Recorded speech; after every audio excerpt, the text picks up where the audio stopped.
주일날에는 하나님의 은혜에 대한 감사와 찬송이라는 주제로 은혜로 말씀을 나누었습니다. 그렇다면 오늘 이 시간에는 그 앞부분, 하나님의 은혜가 도대체 뭔가, 우리는 무엇을 감사하고 찬송해야 할 것인가, 오늘 1절부터 29절까지 내용을 보면 하나님의 구원에 대해서 말씀하고 있습니다. 그러니까 하나님의 은혜, 그러면 그 모든 내용이 바로 하나님의 구원과 관계된 부분입니다. 하나님의 은혜가 바로 뭐냐? 하나님이 우리를 구원하신 그것이 바로 하나님의 은혜다. 그래서 하나님의 은혜에 대한 감사, 그 말은 하나님이 우리를 구원해 주심에 대한, 하나님의 구원에 대한 감사라고 할 수 있습니다. 오늘은 하나님의 구원에 대해서 우리는 어떤 고백을 할 것인가, 어떤 찬양을 할 것인가, 이 내용으로 말씀을 드리려고 합니다. 본문에 나와 있는 내용은 다윗이 하나님께 찬양하고 기도하며 하나님께 영광 돌리는 다윗의 신앙 고백으로 시작이 됩니다. 1절에 보시면 여호와께서 다윗을 모든 원수의 손과 사울의 손에서 구원하신 그날에 다윗이 이 노래의 말씀으로 여호와께 아뢰어 이르되, 하나님께서 다윗을 구원해 주신 것에 대해서 다윗이 찬양하고 기도하고, 그 기도의 내용이 뭐죠? 감사와 찬양을 하나님께 올려드리는 것입니다. 1절이 하나님의 구원하심에 대한 다윗의 신앙 고백입니다. 그렇다면 다윗을 구원해 주신 하나님이 어떤 분인가? 우리가 저번 주 금요일에도 기도의 내용 가운데, 말씀 영상 가운데 기도의 내용이 중요하다는 말씀을 들으셨잖아요. 기도의 내용이 중요합니다. 그래서 예수님이 가르쳐 주신 주기도문, 기도의 내용, 어떻게 무슨 내용을 기도할 것인가, 하나님이 어떤 분인가, 이걸 고백하는 거죠. 그리고 하나님이 우리를 구원해 주셨다, 이것을 고백하는 것이 다윗의 찬양과 기도의 내용인데, 다윗은 찬양으로, 오늘 1절 보니까 노래의 말씀으로 그렇게 기록되어 있는데, 다윗의 신앙 고백, 기도에 곡조를 붙여서 하나님께 찬양으로 영광을 돌리는 다윗의 기도. 그러면 다윗만 그렇게 했습니까? 아닙니다. 예수님께서도 찬양으로 하나님께 기도하고 영광을 돌렸습니다. 그리고 바울과 실라도 찬양으로 하나님께 영광을 돌렸습니다. 사도행전 16장 제가 읽어드릴게요. 25절 26절에 한밤중에 바울과 실라는 하나님께 기도를 하며 찬송을 불렀습니다. 다른 죄수들도 그들의 기도와 찬송 소리를 듣고 있었습니다. 그때 갑자기 감옥까지도 흔들릴 정도의 큰 지진이 발생했습니다. 감옥문이 모두 열리면서 죄수들을 묶고 있던 사슬들도 다 풀렸습니다. 하나님의 구원의 역사를 이야기하고 있습니다. 그러니까 찬송과 기도는 사실은 뗄래야 뗄 수 없는 거예요. 어떻게 보면 하나라고도 말할 수 있는 거죠. 하나님께 대한 모든 신앙 고백이 사실은 찬송이고 기도입니다. 그러면 구체적인 내용이 뭔가? 나훔서 1장 7절에는 이렇게 기록되어 있습니다. 여호와는 선하시다. 어려움을 당할 때에 피난처가 되신다. 피난처라는 얘기는 우리를 보호해 주시는 거잖아요. 하나님 우리를 구원해 주시는 내용을 나훔서 1장 7절에는 고백합니다. 그리고 시편 73편 28절, 우리가 앞에 늘 붙여놓고 고백하는 내용이잖아요. 여호와는 우리의 피난처가 되십니다. 이게 뭐예요? 우리를 구원하시는 하나님이다. 그래서 우리가 하나님에 대해서 고백할 때 우리를 구원하시는 하나님, 창조주 하나님, 우리를 구원하시는 하나님. 그리고 오늘 4절부터 내용은 뭐냐면 하나님이 우리를 구원하신다. 그러면 우리가 하나님의 구원을 받는다는 얘기는 우리가 어려움에 처했다는 얘기잖아요. 환난 가운데 다윗은 고백하는 겁니다. 하나님이 나를 구원해 주셨다. 오늘 1절에도 그렇게 되어 있잖아요. 원수들의 손에서, 시편 23절에 보면, 23편에 보면 원수의 목전에서 원수가 칼을 내 목에 들이대고 있는 그런 상황 속에서 하나님이 나를 구원해 주셨다. 사울의 손에서 하나님이 나를 구원해 주셨다. 그러니까 구원이라고 하는 것은 우리가 어려움에 처했다는 그 상황을 전제로 놓고 있습니다. 그런데 하나님께서 우리를 구원해 주시는데, 하나님의 구원, 그것은 조금 전에 나홈서 1장 7절에서도 말씀을 드렸고 시편 78편에서도 말씀을 드렸는데 피난처가 되신다. 피난처가 되신다. 즉 산성이 되신다. 이런 표현을 시편 18편 2절에도 말씀하고 있습니다. 보호하는 성이 되신다. 피난처가 되신다. 구원의 뿔, 예수 그리스도께서 구원의 뿔이 되신다. 이런 표현들을 성경은 우리에게 말씀하고 있습니다. 다윗의 인생을 보면 사망의 물결이 늘 다윗을 둘러싸고 있었다고 표현할 수 있습니다. 또 불의의 창수가 항상 흘러넘치는 거예요. 수월의 줄이 다윗을 꽁꽁 묶고 있는 것, 그리고 사망의 올무에 다윗이 그야말로 빠져서 헤매고 있는 그런 상황들을 우리는 성경을 통해서 봅니다. 그러니까 아무리 다윗이 하나님의 은혜와 사랑을 받고 있어도 다윗에게 항상 환난이 있었다는 거예요. 그것을 다 우리가 알 수는 없고 왜 그럴까 해석할 수는 없지만 결과적으로 보면 그 모든 환난이 다윗의 입술을 통해서, 다윗의 인생을 통해서 어떤 고백으로 나오느냐, 그런 환난 가운데서 하나님이 나를 구원해 주셨다. 하나님께 대한 찬양과 영광으로 고백됩니다. 환난이 올 때 다윗에게 있어서 아주 중요한 믿음, 다윗이 하나님께 사랑받고 하나님께 영광 돌렸던 다윗의 가장 중요한 믿음, 다윗의 그 믿음의 특징은 뭐냐면 어려움이 오면 다윗은 더 크게 하나님을 부르는 거예요. 이것은 하나님이 내 기도를 들으실 것이라고 하는 확신이 있었습니다. 그 확신은 수많은 경험을 통해서 생긴 거죠. 그래서 다윗은 환난이 올 때마다 항상 큰 소리로 하나님께 부르짖습니다. 왜냐? 하나님께서 내 기도를 들으실 것이다. 이것을 다윗은 확실하게 믿고 고백했습니다.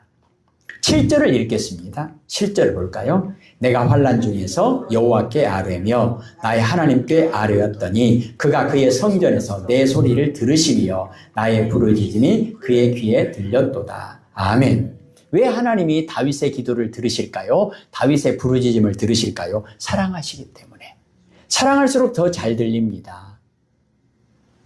가끔 소개하지만 미국에 이민 가서 사는 어떤 가정에 초대를 받아가지고 가셨던 분이 간증을 이야기하면서 이제 그 집은 2층으로 돼 있었대요. 예, 복층으로 돼 있었대요. 그런데 모두가 밥을 먹고 이렇게 이제 이야기를 하는 중에 다른 사람들은 아무 소리를 못 들었대요. 근데 2층에 그 집에 어린 아이가 잠을 자고 있었는가 봐요.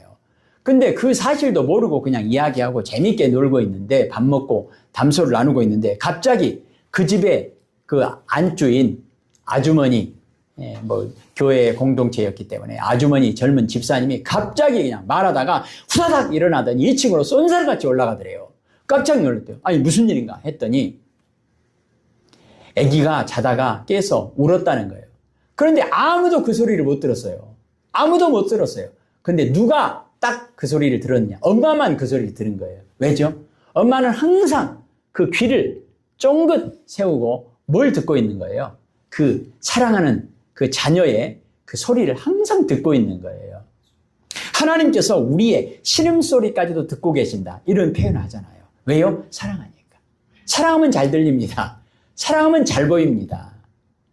하나님의 눈에 가장 잘 보이는 것, 사랑하는 사람.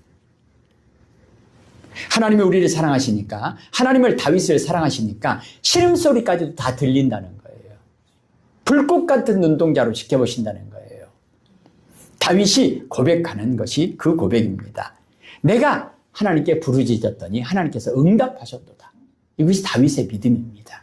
4절도 볼까요? 내가 찬송받으실 여호와께 아뢰리니 내 원수들에게서 구원을 받으리로다. 다윗이 왜 기도하는 거죠? 어려움이 올 때마다 더 큰 소리로 왜 부르짖는 거죠? 하나님께서 듣고 계신다. 이 믿음이 있기 때문에. 그래서 성도는 어떤 환난에서도 하나님께 먼저 찬양하며 영광을 돌려야 합니다. 자, 그렇다면 그래도 되는가? 그래도 됩니다. 왜요?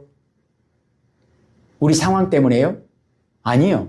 하나님께서 약속하셨기 때문입니다. 대표적으로 자주 언급하죠. 시편 50편 15절 뭐죠? 환난 날에 나를 부르라. 누구를요? 하나님을 부르라. 내가 너를 건지리니 내가 나를 영화롭게 하리로다. 우리가 하나님께 영광 돌릴 수 있는 길이 뭐냐? 우리가 어려울 때 하나님을 부르는 거예요. 하나님 바쁘시니까 내 일은 내가 알아서 할 테니까 다른 사람이나 도와주세요. 그것은 하나님께 이쁨 받는 모습이 아닙니다. 하나님 나 좀 도와주세요. 내가 힘들어요. 너는 어려울 때만 나를 부르냐? 너는 낯짝도 없다. 너는 참 그렇지 않습니다. 하나님은 그렇지 않아요.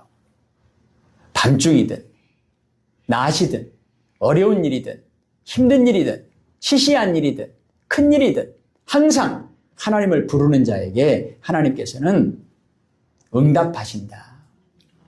이 믿음을 우리는 하나님의 약속 때문에 고백할 수 있습니다.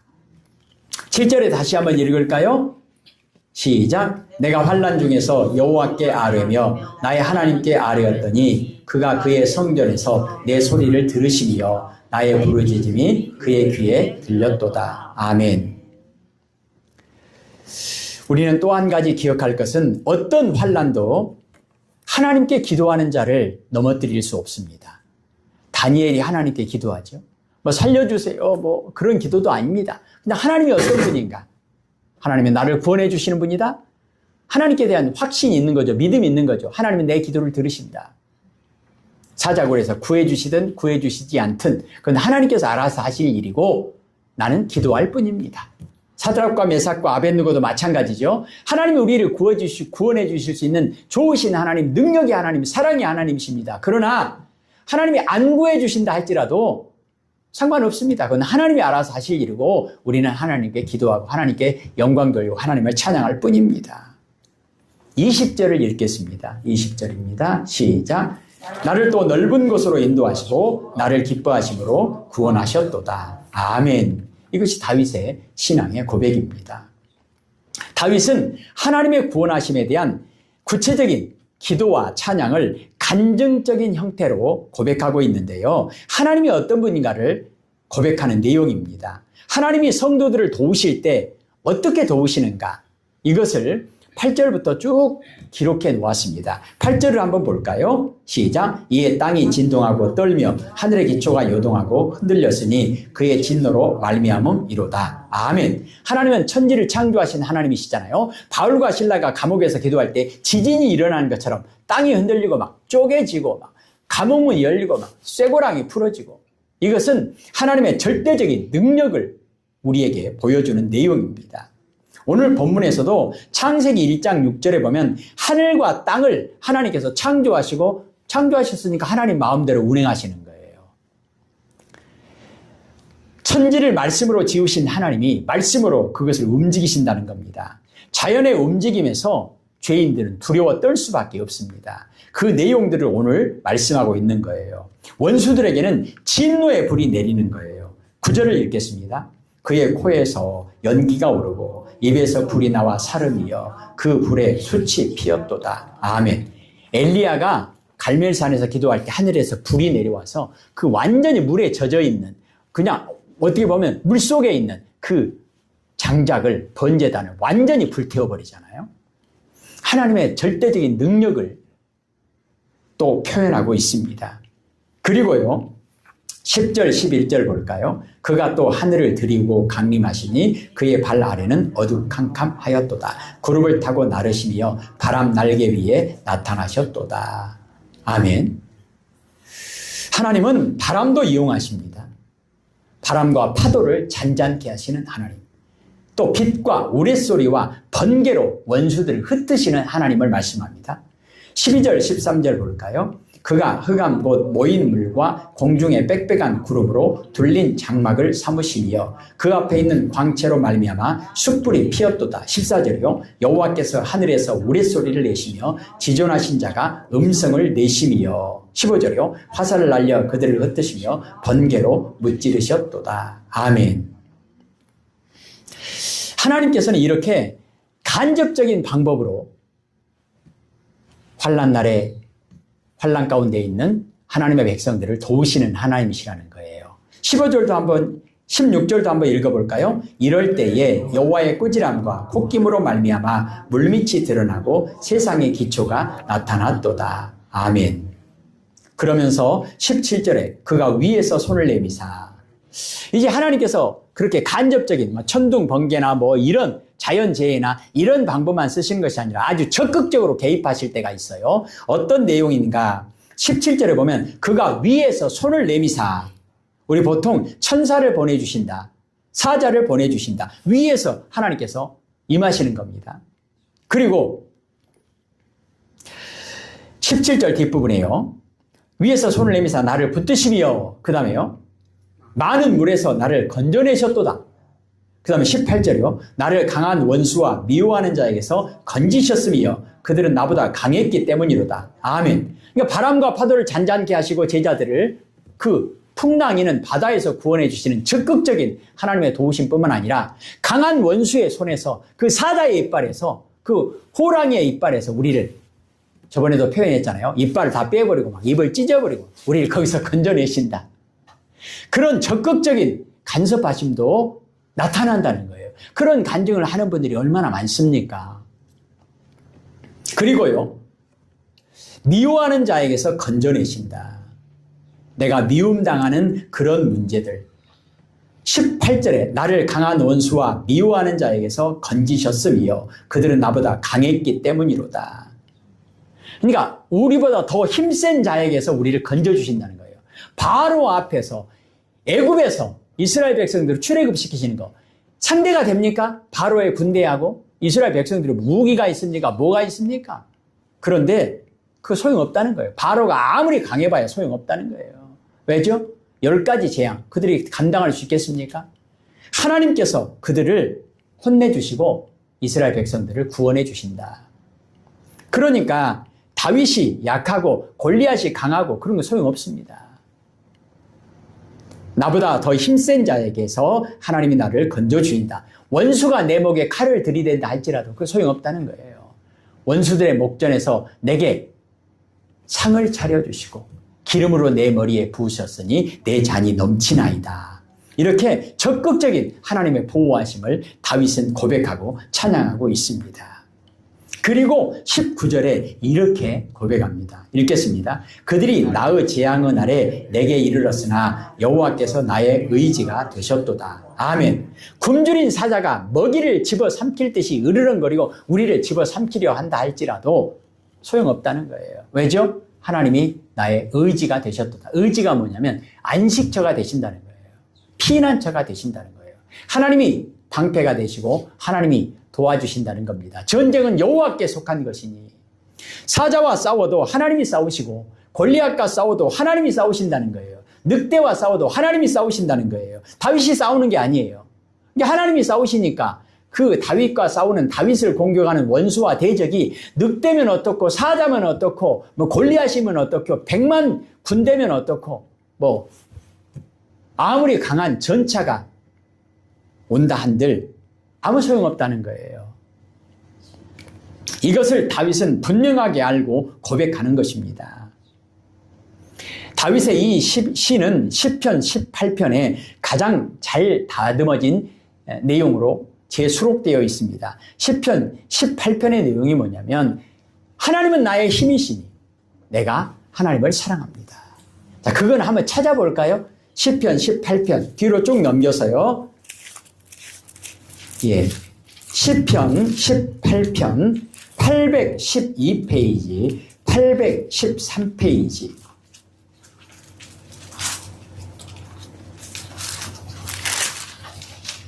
예, 813페이지 시편 18편 1절부터 3절까지 한번 볼게요. 나의 힘이신 여호와여 내가 주를 사랑하나이다. 여호와는 나의 반석이시요 나의 요새시요 나를 건지시는 이시요 나의 하나님이시요 내가 그 안에 피할 나의 바위시요 나의 방패시요 나의 구원의 뿌리시요 나의 산성이시로다. 내가 찬송받으실 여호와께 아뢰리니 내 원수들에게서 구원을 얻으리로다. 아멘.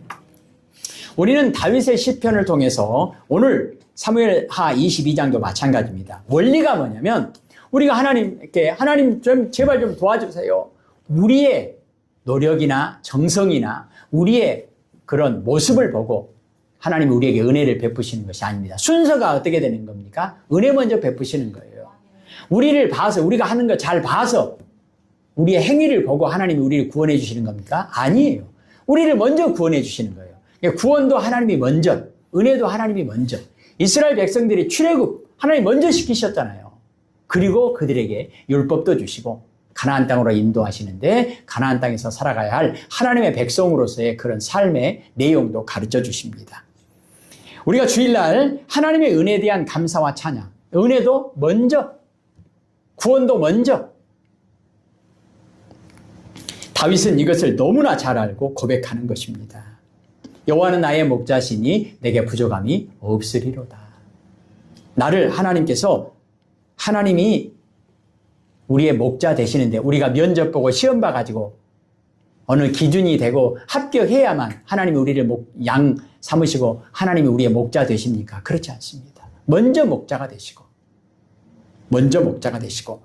예수님께서 우리에게 오셔서 구원을 베푸시는데 로마서 우리가 너무 잘 알잖아요. 로마서 5장 8절 우리가 아직 죄인 되었을 때에 로마서 5장 10절 우리가 하나님과 원수 되었을 때에 먼저 은혜 베푸시고 먼저 우리를 구원해 주셨다. 이것을 고백합니다. 그래서 다윗은 오늘 강조하는 것이 뭐냐면 하나님은 나의 의지가 되셨다. 나의 안식처가 되셨다. 나의 피난처가 되셨다. 그리고 29절에 그렇게 고백합니다. 내가 주를 의뢰하고 적군을 향해 달리며 내 하나님을 의지하고 담을 뛰어넘나이다.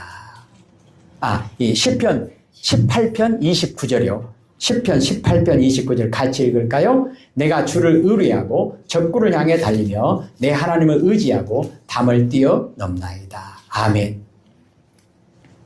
오늘 말씀드렸던 내용 다시 한번 고백하자면 바로 옆에 시편 18편 18절부터 17절부터 21절까지 한번 읽어볼까요? 17절부터 나를 강한 원수와 미워하는 자에게서 건지셨으며 그들은 나보다 힘이 세기 때문이로다. 그들이 나의 재앙은 아래 내게 이르렀으나 여호와께서 나의 의지가 되셨도다. 나를 넓은 곳으로 인도하시고 나를 기뻐하심으로 나를 구원하셨도다. 여호와께서 내 의를 따라 삼두시며 내 손의 깨끗함을 따라 내게 갚으셨으니 이는 내가 여호와의 도를 지키고 악하게 내 하나님을 떠나지 아니하였으며. 아멘. 그렇다면 우리가 고백해야 할 하나님은 어떤 하나님입니까? 똑같은 하나님이잖아요. 다윗이 고백했던 하나님과 똑같은 하나님이에요. 아브라함의 하나님, 이삭의 하나님, 야곱의 하나님, 요셉의 하나님, 다윗의 하나님, 그 하나님이 오늘 우리의 하나님이심을 고백하는 믿음으로 승리하는 복된 하루하루의 삶이 일평생이 되어지기를 주님의 이름으로 축복합니다. 기도하십시다. 하나님, 누구든지 주의 이름을 부르는 자는 구원을 얻으리로다 말씀하신 하나님. 그런데 우리가 먼저 주의 이름을 불러야 하나님이 우리를 구원해 주시는 것이 아니라 우리가 원수 되었을 때에, 우리가 죄인 되었을 때에, 우리가 그릇 행하여 각기 제 길로 갔거늘 여호와께서는 우리 모두의 죄악을 예수님께 담당시키시고 우리를 구원해 주시고 우리에게 은혜를 베풀어 주셔서 오늘 또 우리가 다윗의 고백이 오늘 우리의 고백이 될 수 있도록 소원을 아뢰고 하나님께 기도합니다. 아니, 이미 하나님이 우리에게 그런 은혜를 베풀어 주셨기 때문에 우리를 구원해 주셨기 때문에 우리가 하나님의 은혜에 대한 하나님의 구원에 대한 말씀을 다윗처럼 믿음으로 고백합니다. 예수님 이름으로 기도합니다. 아멘.